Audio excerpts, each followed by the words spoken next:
अस्सलाम वालेकुम, this is Moeed पिज़ारा। 29 अगस्त 2023 इख्तिताब पजीर हुआ और जैसा कि आप सब जान चुके हैं, आज के दिन में एक तारीखी डेवलपमेंट हुई, बहुत बड़ा एक फैसला हुआ जो जहां पर इस्लामाबाद हाई कोर्ट ने बिल आखिर इमरान खान साहब की, फॉर्मर प्राइम मिनिस्टर पाकिस्तान का 3 साल का जो सेंटेंस था तोशा खाने के केस में, उसे सस्पेंड कर दिया। ये पाकिस्तान की इस्टेब्लिशमेंट के लिए एक बहुत बड़ा सेटबैक है। ये इमरान खान के लिए, इमरान खान के वकला के लिए, पाकिस्तान के अवेयर सिटीजन्स के लिए, पाकिस्तान की रूल ऑफ लॉ के लिए, पाकिस्तान की जमहूरियत के लिए और जमहूरियत पसंद लोगों के लिए ये एक बहुत बड़ी कामयाबी है। अब मैं ये क्यों कह रहा हूं? Because on the face of it तो इमरान खान जेल में ही है और अभी डिसीजन हुआ ही नहीं था सेंटेंस को सेट असाइड करने का।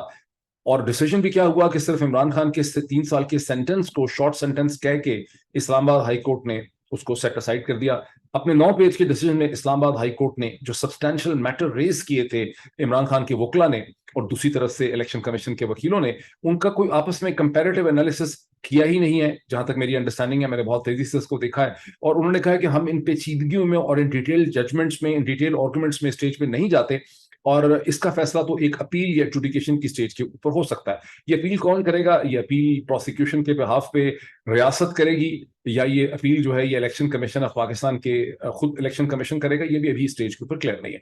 सो इमरान खान की डिस्क्वालिफिकेशन जो है 5 साल की, वो भी वही है। इमरान खान की कन्विक्शन कि इमरान खान एक कॉन्विक्ट है, एक मुजरिम है और उनके खिलाफ एक जुर्म साबित हुआ है तोशाखाने में, वो भी उधर ही है। इतना ही नहीं है बल्कि एक स्पेशल कोर्ट जो है जिसे एक गैर कानूनी कानून के तहत कायम किया गया है, यानी ऑफिशियल सीक्रेट एक्ट 2023, जो कानून बन ही नहीं सका। जैसा कि आप जानते हैं कि प्रेसिडेंट ऑफ पाकिस्तान मसलसल ट्विटर के ऊपर लिख लिख के दुहाई दे रहे हैं कि उन्होंने इस कानून को कभी असेंट नहीं किया, लेकिन सरकार ने, एस्टैब्लिशमेंट ने जबरदस्ती उसको डीम्ड असेंट करार देकर उसे कानून बना दिया है और उस कानून के तहत एक स्पेशल कोर्ट बनाई गई है जिसका मकसद महज एक आदमी को गिरफ्तार करना है या उसके खिलाफ एक केस साबित करना है। और वो है, बंदा कौन है? वो है इमरान खान, जिसकी वजह से शाह महमूद कुरैशी साहब को इसी अदालत ने उनको गिरफ्तार किया है और मसलसल उनके फिजिकल रिमांड में 4 दिन, 3 दिन, 2 दिन, 3 दिन करके उसमें इजाफा किया जा रहा है। तो अब इसी स्पेशल कोर्ट ने एक खत लिखकर अटक की जेल अथॉरिटीज को ये पाबंद कर दिया है कि इमरान खान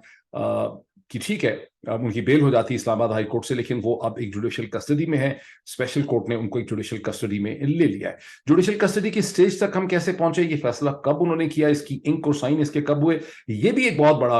अचंभा है, ये मुअम्मा है, ये एक बहुत बड़ी मिस्ट्री है कि ये कैसे हुआ। बहरहाल सिचुएशन तो बड़ी ग्रिम लगती है। इमरान खान कस्टडी में है, उनको देसी मुर्ग के, देसी घी के अंदर पकाया हुआ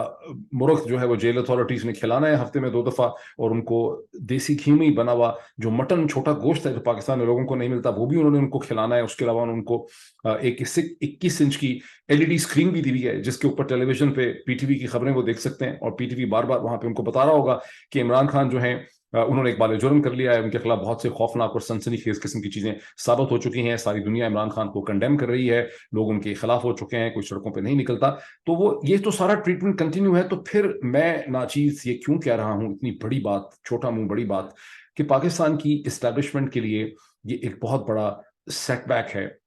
और पाकिस्तान की जमहूरियत पसंद ताकतों के लिए, वो कहीं भी हों, उनका ताल्लुक तहरीक इंसाफ से हो, पीपल्स पार्टी से हो, पीएमएलएन से हो, एएनपी से हो, बलोच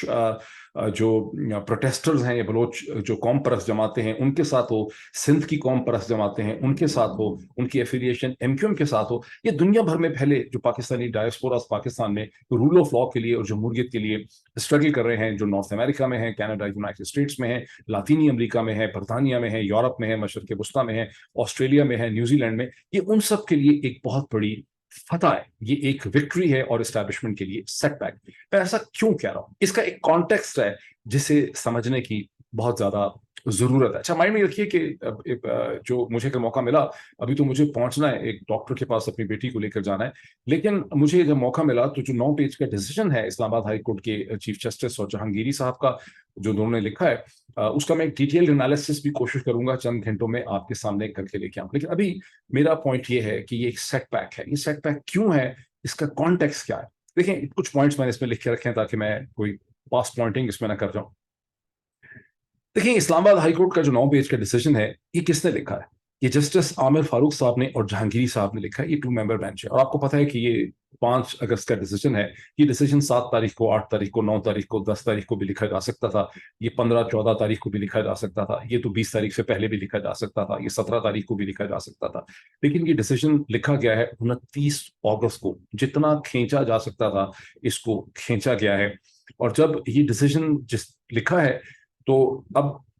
एनालिसिस, सर्कमस्टेंशियल एनालिसिस और ओपिनियन ये तमाम शो करती है कि इससे ज्यादा प्रो एस्टैब्लिशमेंट, बेहतर एस्टैब्लिशमेंट की तरफ सॉफ्ट बेंच जो है वो एस्टैब्लिशमेंट को इस्लामाबाद हाई कोर्ट में नहीं मिल सकता। हाई कोर्ट्स जनरली कमजोर हैं as compare to supreme court. Supreme court पे भी बहुत ज्यादा दबाव है, लेकिन हाई कोर्ट्स जितनी भी हैं कहीं कहीं उसमें रिबेलियस कैरेक्टर्स भी पाए जाते हैं, उसमें एक आजाद इंडिपेंडेंट थिंकिंग के लोग भी पाए जाते हैं। जस्टिस बाबर सत्तार के डिसीजन आप देखें, पेशावर हाई कोर्ट के बाद जस्टिस के आप डिसीजन देखें, बलूचिस्तान हाई कोर्ट के डिसीजन देखें, लाहौर हाई कोर्ट के डिसीजन देखें, सिंध हाई कोर्ट के डिसीजन देखें, तो इस्टेब्लिशमेंट ने बहुत सोच समझ के,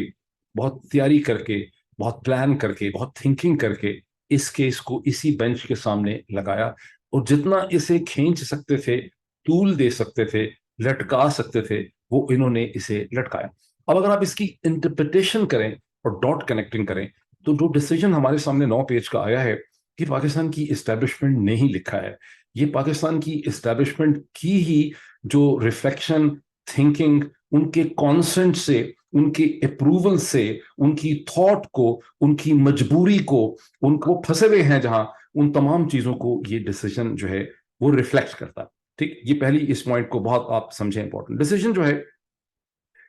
वो अच्छा, इसमें क्या है कि सुप्रीम कोर्ट ने जो शॉर्ट ऑर्डर लिखा और जो ऑब्जर्वेशन दी 24 अगस्त को, उन्होंने इस डिसीजन की डायरेक्शन में, जिसकी वजह से ये डिसीजन आया है, उन्होंने भी एक रोल प्ले किया,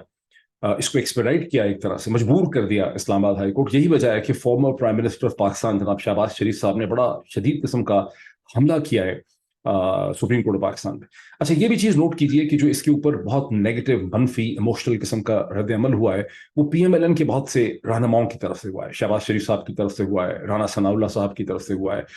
यहाँ पे आजम तारड़ साहब जो पहले लॉ मिनिस्टर थे उनकी तरफ से हुआ है, और बहुत से लोगों की तरफ से ट्विटर में रिएक्शन हुआ है। आपको निस्बतन मध्यम रिएक्शन आपको नजर आ रहा है इसमें पाकिस्तान पीपल्स पार्टी की तरफ से। छोटी छोटी चीजों को नोट करना चाहिए कि यहाँ कौन इमोशनली बड़ा डिस्टर्ब जो है वो इस डिसीजन से महसूस कर रहा है। इस डिसीजन की सिग्निफिकेंस ये है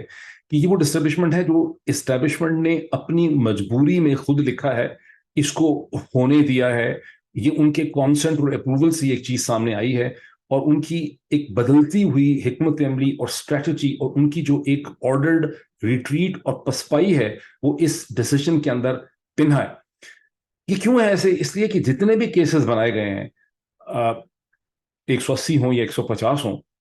उन सारे के सारे डिसीजंस में मेरी अंडरस्टैंडिंग है उनको देखने के बाद, किसी में भी कोई ऐसा सब्सटेंस नहीं है जिसमें कि आप, ऐसा सब्सटेंस हो, ऐसे पॉइंट्स हो, ऐसे नुक्ते हो कि जब आप उसको एक लेंस के नीचे परखेंगे, माइक्रोस्कोपिक उसका एग्जामिनेशन करेंगे, जब उसके ऊपर एक अदालत के अंदर, वो किसी भी किस्म की अदालत हो, जब उस पर बहस होगी तो उसकी तमाम जो बोगस नेचर है वो खुल के सामने आ जाएगी। यही चीज होने वाली है इस साइफर केस के साथ। जैसा कि मैंने 1, 2, 3, 4 पता नहीं कितने वीलॉग्स में मैंने आपको एक्सप्लेन किया, बना तो दिया है, सैकड़ों हजारों लोगों से ट्विटर पे उस पर कॉमेंट तो करवा दिए हैं, उस पर अखबारों के कॉलम तो लिखवा ही दिए हैं, उस पर एडिटोरियल्स भी लिखवा दिए होंगे, उस पर टेलीविजन के 33 टेलीविजन चैनल से 330 प्रोग्राम करवा दिए हैं, उस पर बहुत ज्यादा खौफ मचा दिया गया है। लेकिन हकीकत यह है कि साइफर के केस को जब आप जुडिशियल लेंस के नीचे रखेंगे, जब उसके फैक्ट्स को, उसके सर्कमस्टांसेस को, उसके कॉन्टेक्स्ट को, और जो कुछ पाकिस्तानी पॉलिटिक्स में हुआ है, तो वो केस उसी तरह से मेल्ट कर जाएगा, पिघल जाएगा, जिस तरह से जब धूप निकलती है तो उसके सामने मक्खन जो है वो पिघल जाता है, या जिस तरह मक्खन के अंदर से गर्म छुरी जो है वो गुजर जाती है। कुछ है नहीं उस केस के अंदर भी। इन सारे केसेस का जो नेट इफेक्ट है, वो कोशिश ये है कि इमरान खान को बहुत देर तक आपने पाबंदे सलासल रखना है, और देसी घी में कुक की भी हफ्ते में 2 दफा मुर्गी खिलानी है और 1 दफा मटन खिलाना है, और उसको 21 इंच की टेलीविजन स्क्रीन देनी है, ताकि वक्त मिल सके کہ جو جیری مینڈرنگ کے لیے الیکشن کمیشن آف پاکستان کو مینڈیٹ دیا گیا ہے کہ الیکشن کو لٹکاؤ 5-6 مہینے کے لیے، جیری مینڈرنگ کرو، نئے الیکٹورل الیکشن کے ڈسٹرکٹ ایسے کھڑے کرو جس کی مدد سے ہم ایک ایسا پولیٹیکل آرڈر جو ہے وہ ریسریکٹ کر سکیں جس میں ہماری اتھارٹی اور ہمارا ڈومین جو ہے وہ کنٹینیو کرے، اور جو نیا پولیٹیکل آرڈر آئے 5 سال کے لیے اس کو ہم سسٹین کر سکیں، اسے ہم کنٹرول کر سکیں، اور چودھری نظام الدین کی جو چودراہٹ ہے اور اس کے سپاہیوں کی جو چودراہٹ ہے وہ کنٹینیو کر سکیں۔ یہ سب کچھ جو ہے وہ سیریسلی ایٹ رسک ہے، بیکاز لاجک کوئی نہیں ہے، منطق کوئی نہیں ہے، چیزیں دھیرے دھیرے centimetre by centimetre جو ہے پسپائی اختیار کرنی پڑ رہی ہے، اور اسی طرح سے Imran Khan inch by inch, centimetre by centimetre جو ہے وہ ایڈوانس کر رہا ہے by taking his bold stand. یہ ایک اسینشیل پوائنٹ ہے جسے سمجھنے کی ضرورت۔ اسی حوالے سے، اسی کورٹ کے ڈیسیجن کے حوالے سے جو میں نے اپنا پچھلا ویلاگ کیا چند گھنٹے پہلے، چونکہ اس کے بعد عمران خان کا ڈیسیجن آ گیا، اسے بہت زیادہ لوگوں نے نہیں دیکھا، اس میں نے یہ پوائنٹ آؤٹ کیا تھا کہ چیف جسٹس اسلام آباد ہائی کورٹ اور یہ بینچ جو ہے یہ ایک ہائیبرڈ مکس قسم کا ڈیسیجن دے گا، بیکاز مسلم تاریخ کے اندر گزشتہ 500-600-700 برس میں سلطان اور قاضی کا جو ریلیشن شپ ہے اس میں کوئی سیپریشن آف پاورز کا کانسیپٹ کبھی تھا ہی نہیں، اس نے کبھی گرو کیا ہی نہیں ہے۔ ہم نے اپنے آئین، کانسٹیٹیوشن، CRPC مختلف جگہوں میں چھاپا لگا کے کاپی پیسٹ کر کے سیپریشن آف پاورز کی مختلف خوبصورت چیزیں جو ہیں اسٹیٹمنٹس ہم نے لکھ دی ہیں کاپی پیسٹ کر کے، فوٹو کاپی کر کے، لیکن اس کا یہ مطلب نہیں ہے کہ بحیثیت قوم یہ جو ہمارے ادارے ہیں، جو ہماری ایک قوم کی تھنکنگ ہے، اس کے اندر کوئی انڈرسٹینڈنگ ایگزسٹ کرتی ہے سیپریشن آف پاورز کی۔ یہ میرا پچھلا ویلاگ تھا، اور بہت اس میں ایک انٹرسٹنگ ڈیبیٹ بھی ہے جس کو بہت سے لوگوں نے مس کر دیا ہے، جس ڈیبیٹ میں بڑا سخت تنقیدی جائزہ لیا ایک صاحب نے جو بہت پڑھے لکھے ہیں، بہت علمی ان کا نالج ہے، بڑے فلسافیکل ان کی تھاٹ ہے، عمر قریشی صاحب، پھر اوجے شاہ صاحب، پھر عالمگیر صاحب، پھر شاروز امیر، ان سب لوگوں نے اس ڈسکشن میں بڑا پارٹیسپیٹ کیا، اور عمر قریشی صاحب تو میرے بہت بڑے ناقد بن کے ایمرج کر رہے ہیں، وچ آئی ایم ویری پلیزڈ کہ میں نے اتنے پڑھے لکھے، سینسیبل، انٹیلیجنٹ، اسکالرلی لوگوں کو اس یوٹیوب چینل کے اوپر اکٹھا کر لیا، اور میرے لیے یہی بیج آف آنر ہے، میرے لیے یہی چیز جو ہے بہت بڑی اچیومنٹ ہے، بیکاز جب میں باقی سارے یوٹیوب چینل کے اوپر لوگوں کے کامنٹ دیکھتا ہوں تو وہ بالکل سپرفیشل، ناروں میں سطحی قسم کے لوگ ہوتے ہیں، اور یہ جو تنقید ہے کہ یہ غلط کر دیا، اصل میں یہ پلیٹو ہونا چاہیے تھا، یہ ایرسٹوٹل نہیں ہے، جان کیلون جو ہے اس کا رول کیا تھا سیپریشن آف پاورز کے اندر، جس کو جو ہے اس نے رومن ریپبلک سے اپنے آئیڈیاز ڈیرائیو کیے تھے، اور پرہیپس اس کنٹینیوشن میں ان کا خیال ہے، جیسے قریشی صاحب کا خیال ہے کہ اس کنٹینیوشن میں نہیں آیا، جس کنٹینیوشن میں میں کہہ رہا ہوں کہ 200 برس کی ایک تھاٹ کی ایولیوشن ہے۔ اس میں نے ذکر نہیں کیا کہ امریکن جو پلگرمز ہیں، جو فور فادرز ہیں، جو فاؤنڈنگ فادرز ہیں، ان کا بھی بڑا رول ہے سیپریشن آف پاورز کی تھیوری کو، اس کے کانسیپٹ کو نکھارنے میں۔ لیکن irrespective of that debate تھوڑی سی ڈائگریس کر گئی ہے، جو ایکچوئل پوائنٹ ہے جو میں چاہتا ہوں کہ سب لوگ سمجھ سکیں، اور اس کو کسی نے چیلنج نہیں کیا، باوجود اس میں خاصا رگڑا بگڑا لگانے کی قریشی صاحب نے مجھے کوشش کی، لیکن جو مین اس میں پوائنٹ ہے کہ مسلم تاریخ کے اندر، اچھا مسلم تاریخ کو اسلام سے الگ کرنے کی ضرورت ہے۔ یہ بھی ہمارے جو تھیولوجینز اور علماء اور اسکالرز ہیں ان کی عجیب و غریب قسم کی ہیبٹ ہے کہ جیسے ہی ان کو بتایا جاتا ہے کہ پاکستان جیسے ملک کے اندر اقلیتوں کے حقوق نہیں ہیں، رول آف لا نہیں ہے، عدالتیں انصاف نہیں کر رہی، عورت پہ ظلم ہو رہا ہے، تو وہ فوری طور پہ سہارا لے لیتے ہیں، ریفیوج لے لیتے ہیں، پناہ لے لیتے ہیں، کہتے ہیں کہ اسلام تو یہ کہتا ہے، قرآن تو یہ کہتا ہے، سننا تو یہ کہتا ہے۔ کون کہہ رہا ہے کہ قرآن میں اچھی باتیں، خوبصورت باتیں، صحیح راستہ نہیں دکھایا گیا، سننا کے اندر صحیح ہدایت نہیں دی گئی، یا اسلامک جورسپروڈنس جو شروع کے پہلے 200 سال کی ہے اس میں بہت اچھے پرنسپلز کو وضع کرنے کی کوشش نہیں کی گئی؟ کون کہتا ہے؟ لیکن ایشو تو یہ ہے کہ ہم اپنے سامنے دیکھ رہے ہیں کہ مسلم جو تاریخ ہے گزشتہ 300 400 500 600 برس کی، اس میں ہمیں مسلسل انحطاط نظر آتا ہے، ہمیں 10ویں 11ویں صدی کے بعد کوئی نئے انوویٹو کریٹو آئیڈیاز نظر نہیں آتے، کسی بھی حوالے سے نظر نہیں آتے 11ویں 12ویں صدی کے بعد، اور اس میں جو جورسپروڈنس ہے، جو لیگل یا کانسٹیٹیوشنل یا کوئی کانسیپٹس ہیں، وہ ہمیں بالکل نظر نہیں آتے۔ 4 بڑے امامز کو ہم جن پہ ہمارا کنسنسس ہے، امام ابو حنیفہ، امام مالک، امام شافعی، امام حنبل، یہ سب 8th and 9th، 8ویں اور 9ویں صدی سے ان کا تعلق ہے۔ جو بیسک پوائنٹ ہے جو ہم دیکھ رہے ہیں، جیسے اسلام آباد ہائی کورٹ میں دیکھتے ہیں، once again coming back to it, کہ سلطان جو پاور جو کنٹرول کرتی ہے، جو ایگزیکٹو اتھارٹی ہے، اور پریزنٹ کیس میں سلطان جو ہے وہ پاکستان کی اسٹیبلشمنٹ ہے، اس کو مکمل کنٹرول ہے پاکستان کے قاضی کے اوپر۔ تو جب پاکستان کا قاضی کوئی فیصلہ لکھتا ہے تو بیسیکلی سلطان ہی کا فیصلہ ہوتا ہے۔ جو تھوڑی سی ہمت صحیح ہے کچھ ہائی کورٹس کے बेंचेस जहां उनको मौका मिलता है कुछ हिम्मत दिखा जाते हैं, और सुप्रीम कोर्ट पाकिस्तान खड़े रहने की कोशिश करती है, लेकिन बहुत ज्यादा नहीं, वो भी किसी मगरबी ममालिक की तरह नहीं, बस एक लिमिट में ही वो ऑपरेट करते हैं। सो यहाँ पर हम क्या चीज देखते हैं, यहाँ पे हम देखते ही हैं कि पाकिस्तान की इस्टेब्लिशमेंट को बादन न खास्ता अपनी मर्जी के खिलाफ Aahista Aahista centimetre bye centimetre उनको रिट्रीट करनी पड़ रही है। ये सही है कि 9 मई का जो स्क्रिप्टेड उन्होंने एक स्ट्रेटेजिक गेम खेली, उसमें उन्होंने 2-3 चीजें अचीव करने की कोशिश की। एक ये कि जो इंटरनल डिसेंट था इंस्टीट्यूशन के अंदर, जहां आवाजें उठ रही थी कि ऐसे नहीं करना चाहिए, ऐसे करना चाहिए, कि एक डिसेंट था, उस डिसेंट को शटअप कॉल दे दी गई, उसको कंट्रोल कर दिया गया, उसको खौफ व हरास में मुब्तला कर दिया गया। दूसरा, जो political constitutional and legal turbulence थी सड़क के ऊपर, टेलीविजन के ऊपर, मीडिया पे, सोशल मीडिया में, उसको कंट्रोल कर लिया गया